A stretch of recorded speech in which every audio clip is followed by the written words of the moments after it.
always you have to shape your path. This is something I was just going to say. I totally agree with you. You have to be like kind of proactive and kind of ask for the things that you're interested in, to communicate with the teacher. I think it's always better.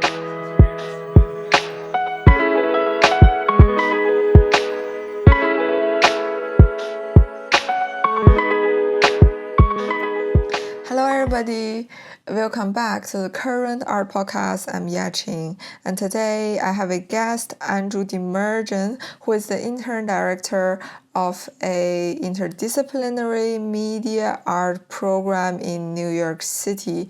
And today I want to share some of my experiences about the things that I wish I would know before I started my MFA program in United States as a immigrant artist, as a internationals.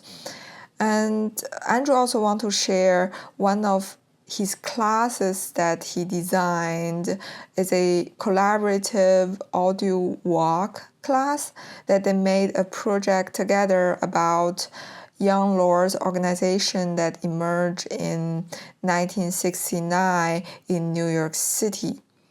So this organization, they started with a protest called Garbage Offensive. So they blocked the traffic in the summer of 1969 with piles of garbage to protest the inadequate sanitation services.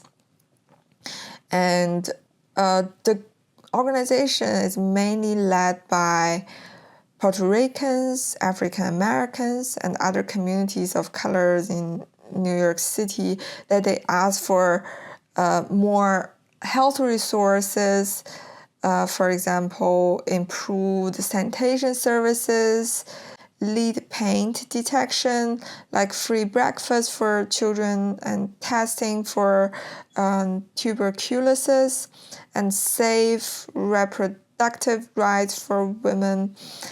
And so here we go. Art education or art, like creative job, artistic job, should not be a system of like lottery. It should not be like, I think it should not be like only few people get attention. Yeah. Because everybody is contributing to this creative pool. Yes, like the really, top that's people. What it's really about. Yeah. Not just the top people, but it's really, when you look at things, it's a group of people moving in a particular direction. And what gets left out of history when you focus on Saul LeWitt or Louise Bourgeois or whatever, is there's 25 other people that were part of that group that just aren't written about, and you lose the texture of the reality of what that time was. And I think in retrospect, when you just pull out these one or two artists as these kind of key figures, so I think part of it is the way we write about history, you know what I mean?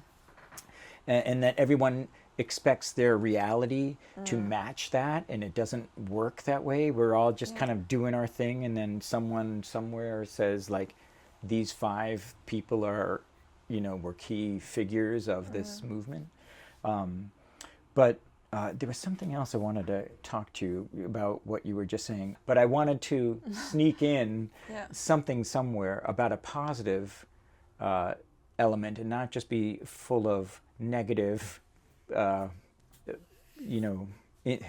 negative kind of pontificating, but I've been having a really good graduate experience teaching a class that I thought might be interesting for your listeners to hear about. Yes, I would love to know. Okay. So what I think has been working that has been exciting just for me as a teacher who's been teaching for a little while, was to see this class. So it's a class that is collaboratively creating a project together.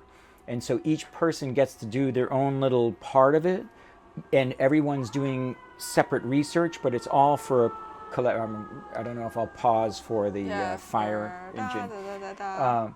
So it's like we're all going to the same place together, and it doesn't feel like, F you, get out of my way. You know what I mean? Yes. I'm going to get ahead over you, and it's like super competitive, and there's only one person that's going to, it's about the group. Do you know what I mean? And so I feel like there's something about a collaborative effort to make a project that we're all learning about, and we're learning about techniques and skills to look at things and come up with different creative approaches, and we're researching about the history. So to be more specific, we're learning about the history of the Young Lords in the East Harlem neighborhood of New York City, and we have at Hunter College a Centro, which is the Center for Puerto Rican Studies, and they have a giant archive that includes lots of people from this time, which was late 60s, mid 70s. I wasn't specifically just wanted to look at the Young Lords. What I really was interested in was I want to look at how people, organizations, groups of people wanting to change what they're seeing in their daily life. You could say it's a utopian vision, like a Marxist vision or whatever, but it was people looking for a change and to try to create change, and then the systematic oppression of these different groups through the FBI, NYPD, the powers that be. So it's this kind of dichotomy, this play between these two forces. And so we were using archival materials from the Young Lords in their manifestos and their paper to talk about how they were envisioning this future. It was right on the cusp of this kind of, the revolution was just around the corner, and at the same time we're looking at the NYPD files that have just been released over these last few years about all of the monitoring. The best, Johanna Fernandez, a great author writing about the Young Lords, she said the best historians of the Young Lords were the NYPD, because they were there at every step of the way, documenting who was there, what they were doing, you know what I mean, who said what to who, and what time it was. It's remarkable. Yeah. And so we're collectively making an audio augmented reality, kind of like a COINTEL walking tour of East Harlem, but you're listening to excerpts of the manifestos, their radio broadcasts, and also FBI kind of reports simultaneously. And so that's the material the students are working with. And what's been great about it is everyone's been motivated to make something cool, and everyone's like into it. They're like, and that's really all you want to see as a teacher, is like, you want people to be excited about something and to try to manifest something that's really interesting and exciting for them. And people have been doing great work. And so I feel like, God, I wish all my classes could be like this, where we're going someplace together, and and there's no like one person that's like, I'm technically the teacher, but I'm really just facilitating everyone's knowledge growth, making things happen, so. Is this a Puerto Rican group? Pardon me, I'm sorry? Is this a Puerto Rican group from the East Harlem? Yes, I'm sorry, yeah. So the Young Lords were a Puerto Rican group from East Harlem that were kind of, it was kind of like related to, similar to, if you're familiar with the Black Panthers, that were preceded them. They saw what the Black Panthers were doing, and they realized this is just what we need. We need people to fight for ourselves in this community, in a place where they've forgotten about us, where like the trash isn't being collected by New York, sanitation department. Our hospitals are failing. There's kids with TB. They're starving. There's cockroaches. It's a mess, and they were trying to take action, take it into their own hands. And so this is like the changes they want to make is in every details of the life. Yes, exactly, right? Exactly. And it's not like they weren't an art movement, but it was a movement to create a new society, to create a society where they were out there sweeping the streets, cleaning the streets, and trying to help the community get an equal share of treatment, an equal treatment in the city that was totally underfunding where they lived and just kind of isolating them and treating them like second-class citizens. And how long is this movement? Well, it's a fascinating story, and I would highly recommend Johanna's book. It really begins in 1969, and the kind of peak times are like 1969, 70, 71, and then there, partly because of some of the infiltration, I think it starts to create, when you're under surveillance, it starts to create paranoia, and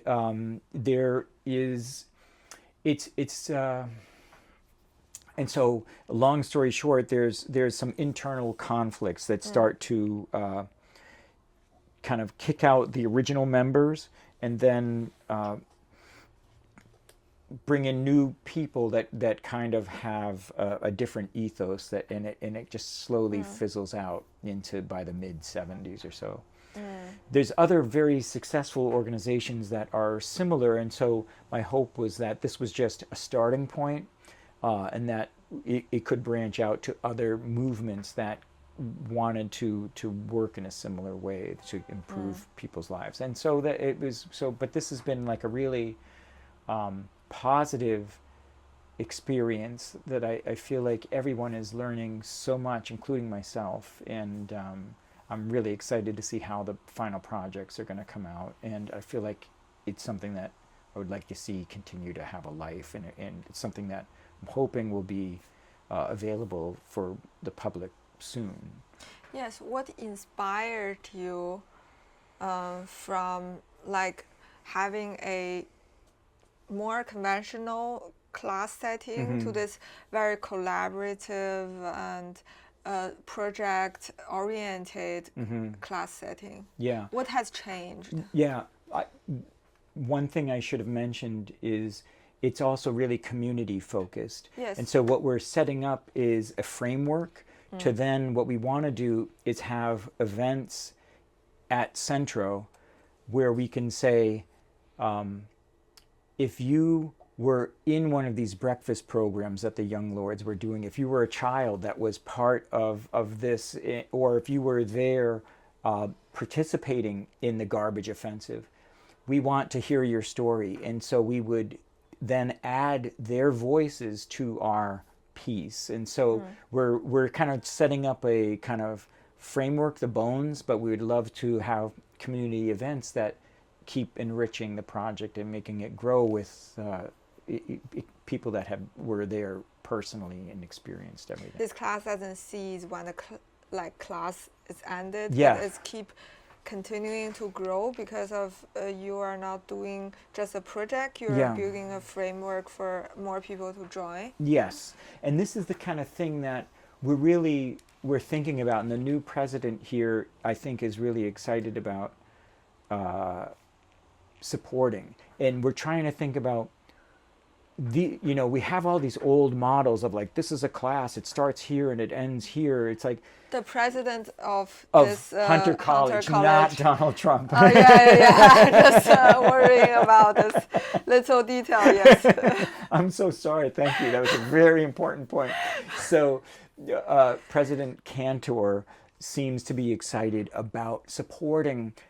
Just trying to think, how can we change the way we do things at a college that actually embraces the location, the community that we're part of, and bring them into a kind of conversation and to make them part of the work that we're doing. And so we're trying to come up with ways to rethink the classroom. Do you know what I mean?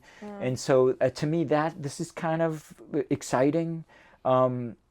it's hard because there's no rules, and we're kind of making things up as we go along and trying to find out what seems to be working. But there seems to be something about these types of classes that I feel like are promising. So, and getting back to like your other question, like this is another thing where like you have transferable skills, where like we're learning about how to work with archives. We're learning about how to parse large bodies of language with, Python scripts, or we're learning about working creatively in time to create patterns and variations and rhythm and, creative things, but and project management and research-based things, and audio AR, and what are the kind of unique affordances of audio AR, and how do you create atmosphere and stuff like that. So different kind of theories. So I'm trying to, so to me it feels really exciting as a teacher, and I shouldn't say this, but I don't feel that often that it feels fresh and exciting. Yeah. I don't know if we could do it for everything, but I don't know. It's definitely inspired me to think, because I see this narcissistic tendency of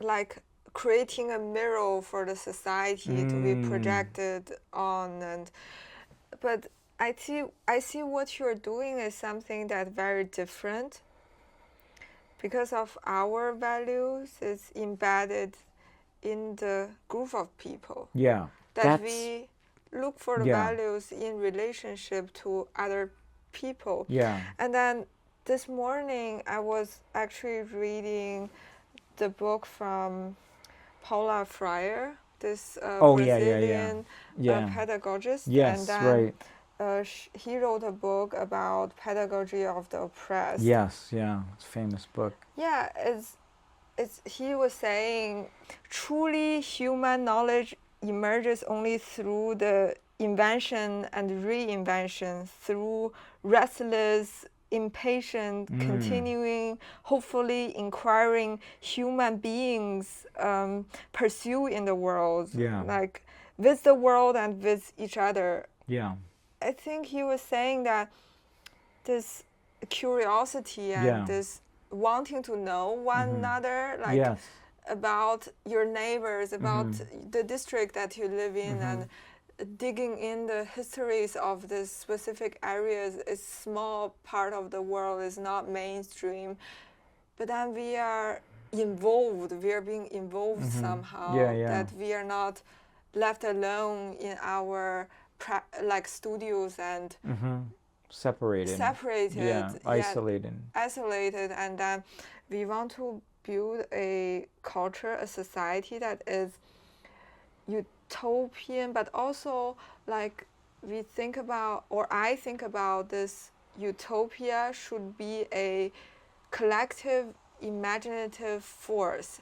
So one person's imaginative or creative force cannot build a society. That we must come together somehow and then find some sort of space which is affordable, and then to do this work all together. And as you said, Louis Bourgeois or any of this artists that like is loud in our ear, they seem very individualistic, but they are not. They are like a school of people that is moving towards some sort of direction and creating some sort of like movement. And we are social animals. And then education has to incorporate this kind of social settings. Like it has to not teach people, it has to be inspire people to do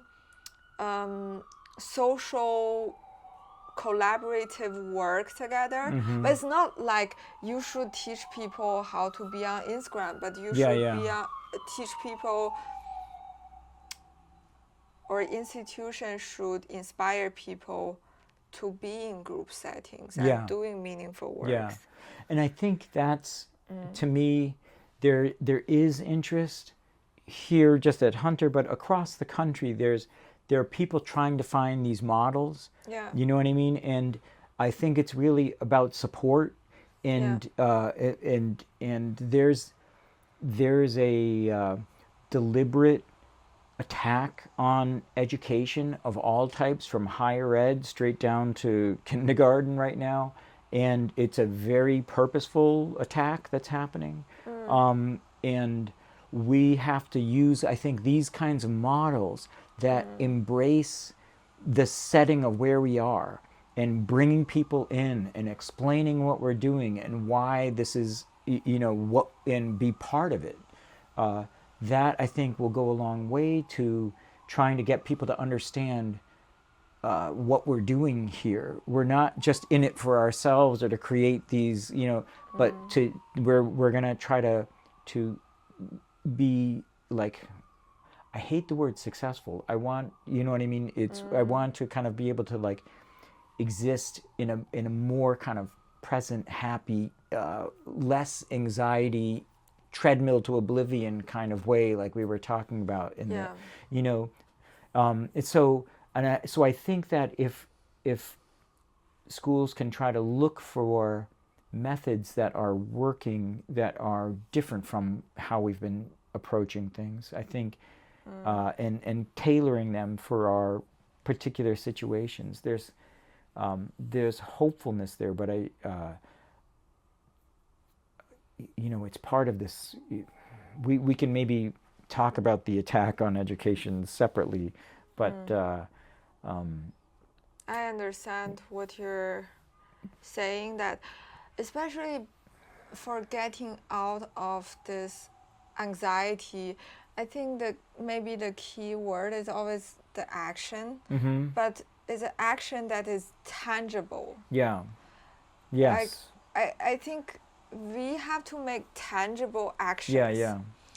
Because when we are trying to locate ourselves in a bigger world, it seems like it's always a impossible like vision to have, to become some sort of like imaginative self. And then I was thinking, like, what I learned from what you just said before is like, when we are clear what actions, no matter how small it is, we can take, like a little things that we can do with another people, we feel like safe, and we feel meaningful and purposeful, and then we are also learning.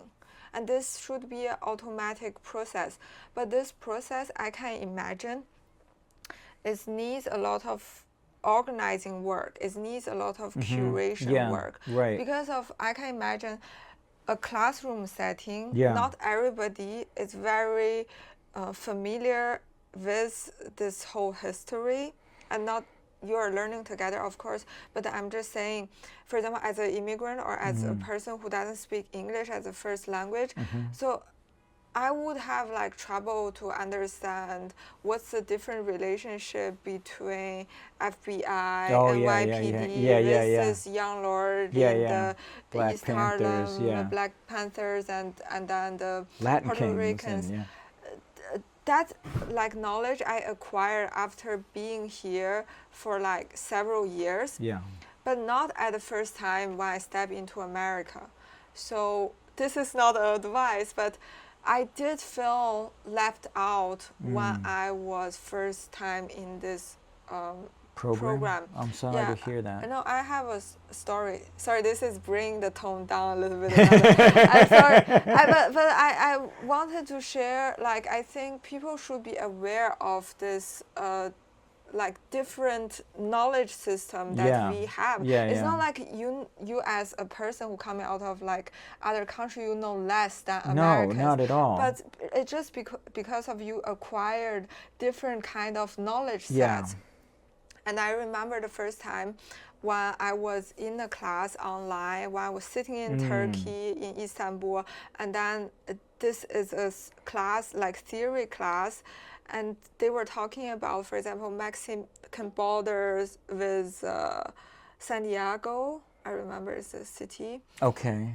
They were like this giant pillars was built by to separate the borders, and so people to prevent the illegal immigrant, illegal border crossing.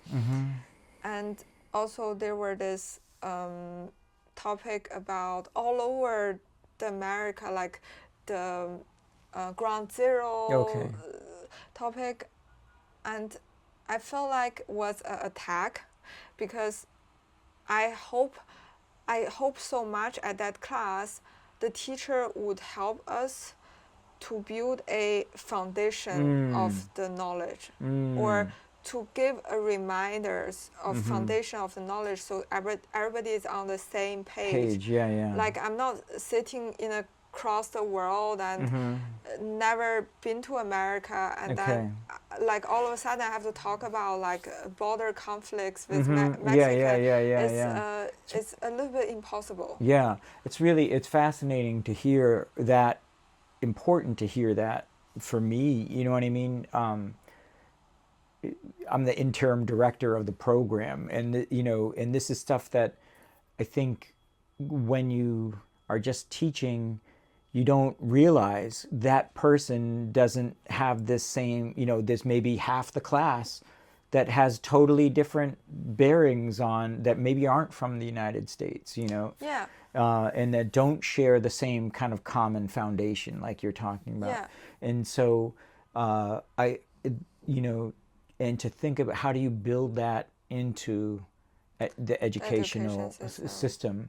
It's a really, like I said, there's blind spots sometimes. You don't know what you don't know as a student, but also you don't know what you don't know as a teacher sometimes. And I think as I'm listening to you, I'm thinking, what could we do as an institution to support students coming from international school, from an international cities in a better way? Do you know what I mean? Like what could we do on a structural level to support students? Anyhow, it's nothing I'm going to figure out right now, but it's a large I have to. It's really an important topic for me to think about, and or how can we embed it within core classes that most students are taking right when they start the program.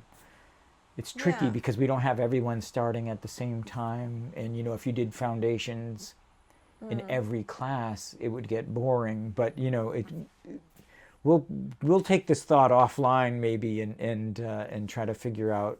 I'd love to hear your thoughts about what would have been helpful to you. Yeah, and that's very nice to hear. That's very nice to exchange these experiences from a teacher side, also from a student side. I found it's very helpful always to have a human conversation. Yeah. And I feel like so often there's two things. Like one,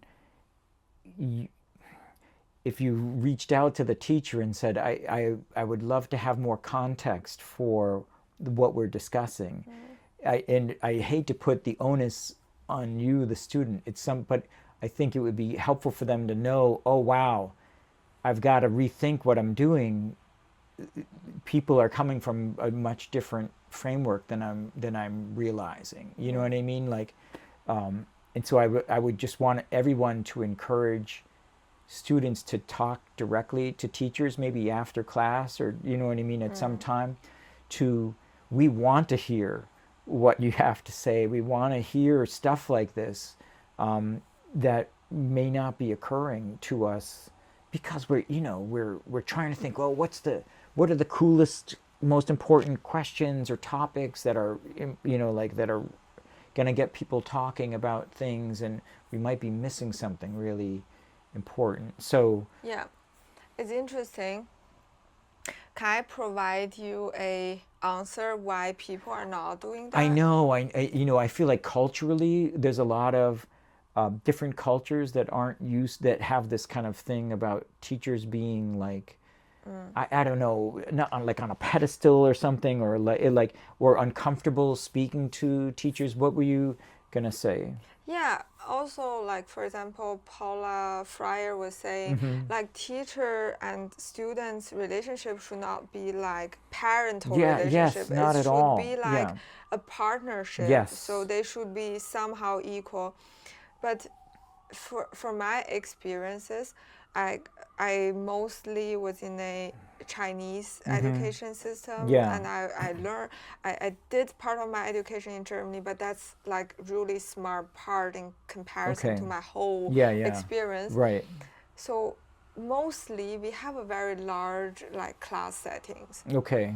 So you are not allowed to ask questions, or there's no space for you to ask so Yeah. many questions. Otherwise, Yeah. the class won't go on if you Yeah, yeah. like have like a million of questions. Yeah, So, yeah. and I know Americans, they or American system, they actually inspire people to ask why, how, and when, where, those very basic foundational Yeah. questions. So I guess what I'm saying is is people maybe need to be aware they have the right to do so. Yeah, yeah.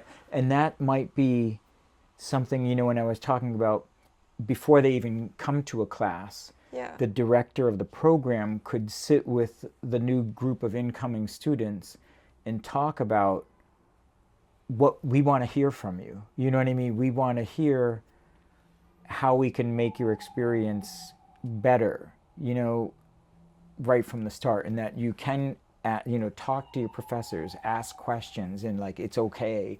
You know what I mean? Like, Yeah. So you're right, because I think what I got from what you just said is like you even practice asking questions before you're in a classroom. So you're already getting comfortable yeah, about those very basic right that we supposed to have. yeah, And I think that's a great resolution for what I was yeah. posting. And it would be great. Maybe we can talk more offline if you have other topics or things that have come up over your time in the program that you think would be beneficial for other incoming students, that we may not be knowing about or understanding, and we're always trying to improve.